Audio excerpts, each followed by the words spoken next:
Welcome, golf friend.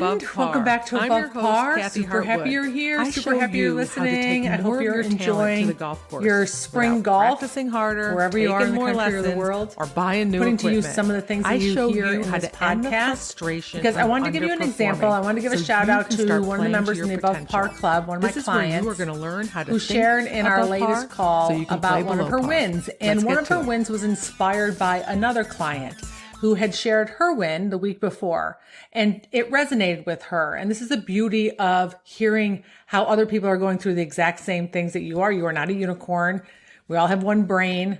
Not that we're all sharing the same brain, but we all have one brain individually. And it doesn't matter what you're shooting or what you're scoring or what your experience is, but the things that you're thinking about and the things that you're feeling and the things that you can relate to from good players to higher handicap players is all the same. It's just the subject line's a little bit different. So I wanted to share with you what she wrote. She sent me an email and she said, last night I started thinking about what Jennifer shared on this week's Zoom meeting and the success she experienced. I decided that I've been playing scared golf, scared of a bad swing, scared of what people would think, and most of all, scared of how I was going to feel at the end of the game. Okay, pause for a second. Can you relate to that? That is something that a lot of people experience on the golf course. It's that fear of making a bad swing, fear of making a big number, fear of what people think, fear of how you're going to treat yourself at the end of the round, right? That feeling of being scared all the time. That's your experience on the golf course. And then you can go out and play golf trying really hard to prevent that emotion from happening. She continues to say, I used Steer, which is one of my coaching tools that I share, and journaled it all out. While doing this, I became very brave enough to face all the scared golf issues. This morning, I put a plan together and she went out with some confidence.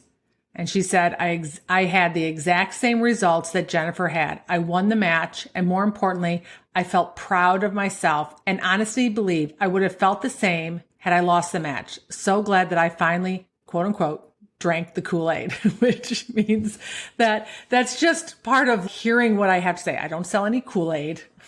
If I did, it would be blue for sure, but I don't sell any Kool-Aid. It's just listening to what I have to say over and over again until it finally resonates and it finally sinks in. That's really what she's referring to. She said, thank you for sharing your knowledge and experiences with me. So I wanted to share that with you because she finally had the epiphany that she had been playing scared this whole time, and she made a pivot. She shifted and she went on to saw some success. She changed how she showed up on the golf course. And more importantly than anything, she was proud of the way she showed up. And she would have been proud even if she had lost because she was able to manage herself on the golf course. Right? It wasn't about her results. It was about how she got to feel, about how she showed up. All right. So with that nice note, I'm going to shift to a little harsher episode today. This may sound like a bit of a lecture. And I wasn't really sure about what to name this podcast, but right now, We'll see what it ends up being called, but it's about golf entitlement and how golfers feel entitled. And this may or may not resonate with you, but you may know some people that it might, and you can share this podcast with them. So we all know people who are entitled in life.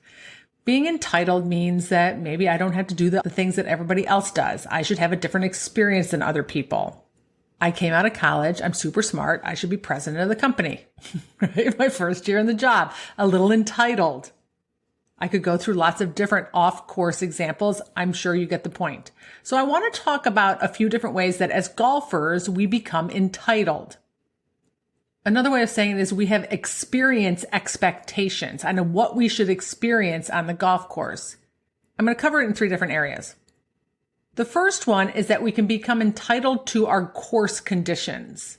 Now, I'm not saying that you spend a lot of money to be a member at a club and you have expectations that they spend that money wisely and take care of the golf course. I'm not saying that.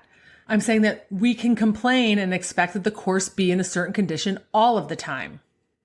That after it rains and there's 7 inches of rain, we're wondering why it's soggy. We're wondering why they haven't cut the rough because we don't know how to play out of the rough. We know how to play out of conditions when it's a 1-inch rough, not when it's a 4-inch rough. It might not have rained in 8 years and you're wondering, I don't know how to hit off a hard pan. I shouldn't have to hit off of hard pan. The course shouldn't be like this. There shouldn't be any divots. People should replace their divots.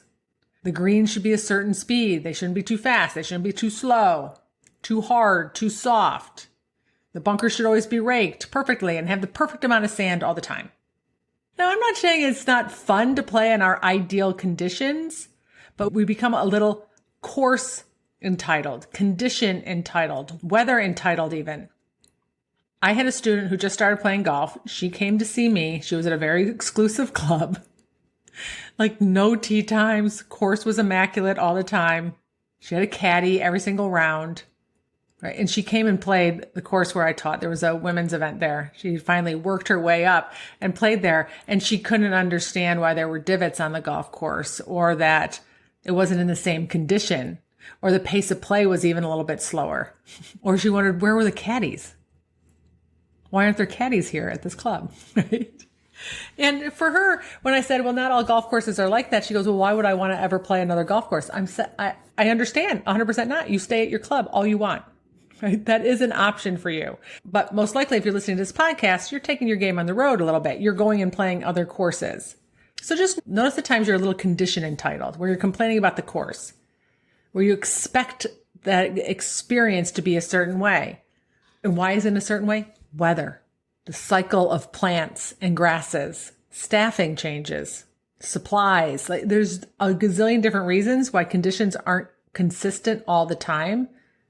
But if you are complaining or have high expectations or experience expectations, it can affect how you show up on the golf course. It can affect how you feel, how you think, and the score that you create while you're out there.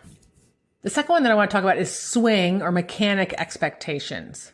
So you might fall into a couple different categories here. You may be a person who's, I'm just really athletic. I don't really need to practice that much. My game should be there.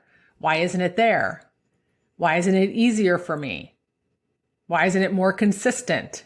Right? You have these experience expectations of yourself relative to your swing.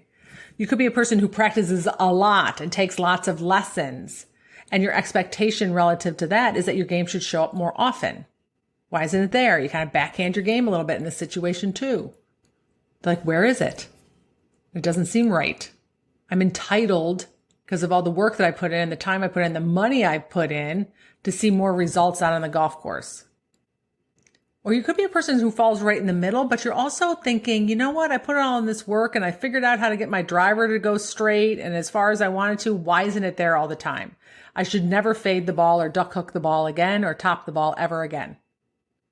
And if I do, that's a problem. I should never three putt again or blade it out of the bunker again.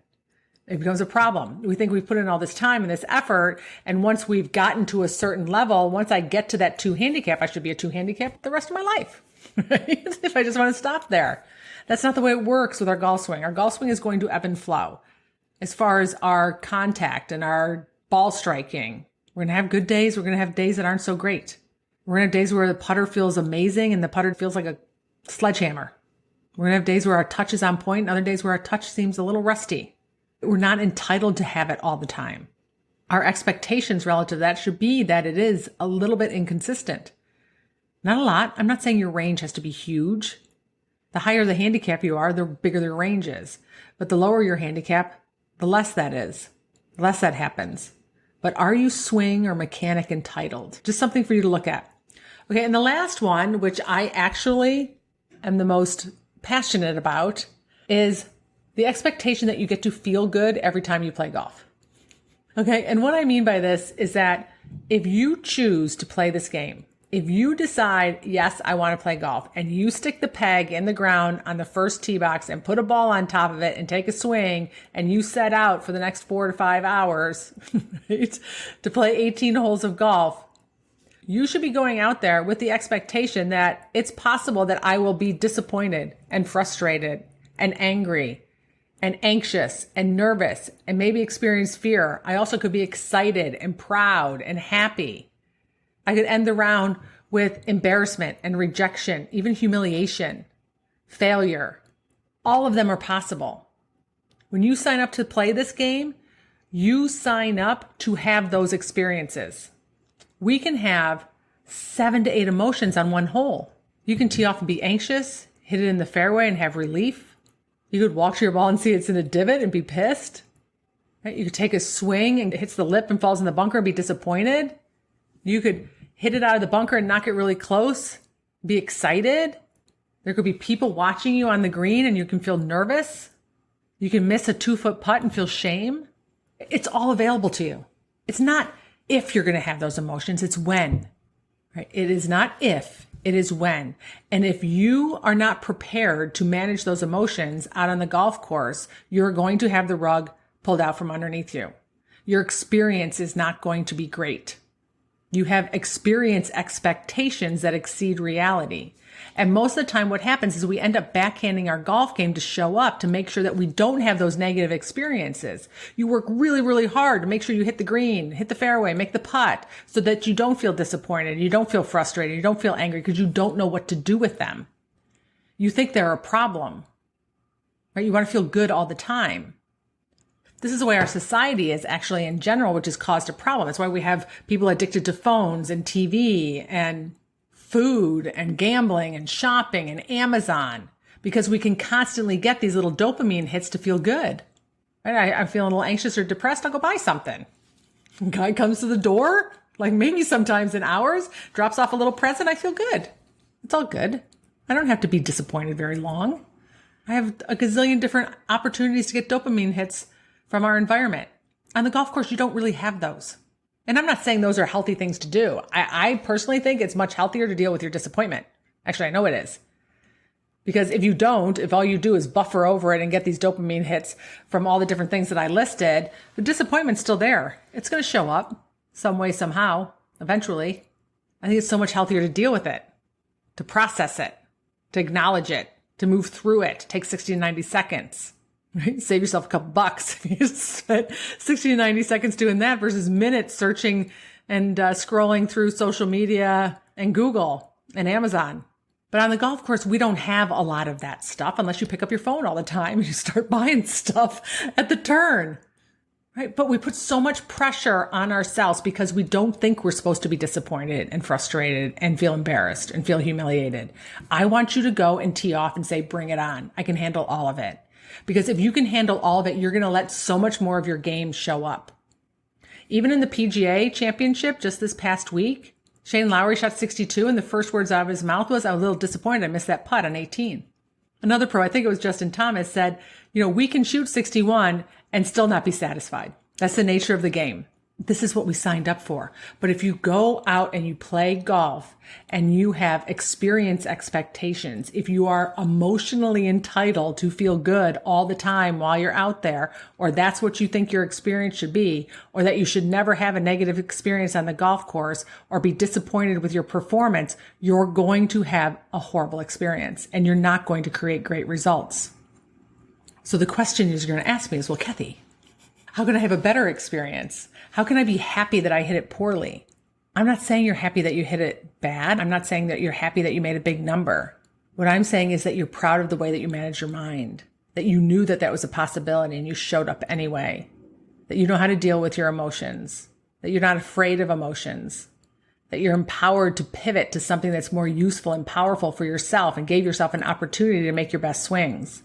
Right? And you play this game because you love all of those possibilities, not because you think this game is going to offer you something all the time. That being a positive experience, a positive emotion, a positive result, great conditions. Just like life is 50-50, golf is 50-50. Some days you're going to have more negative experiences than others, and other days you're going to have more positive experiences. Bring it all on. You can manage it. You can process it. That's when you walk off the golf course feeling super proud. Proud of how you showed up and really empowered that you can handle anything that golf or life serves you. All right, my friends. So are you golf entitled? Do you have high experience expectations? Right? Is it affecting your experience on the golf course? The amount of fun you're having, the results that you're creating? Some things for you to think about. Okay, a little bit of a lecture episode. But if you need any help with it, you want to know how to manage all those emotions or those thoughts, make sure you head to kathyhartwood.com. All right, my friends, have a beautiful week, and I'll talk to you next Wednesday. Bye.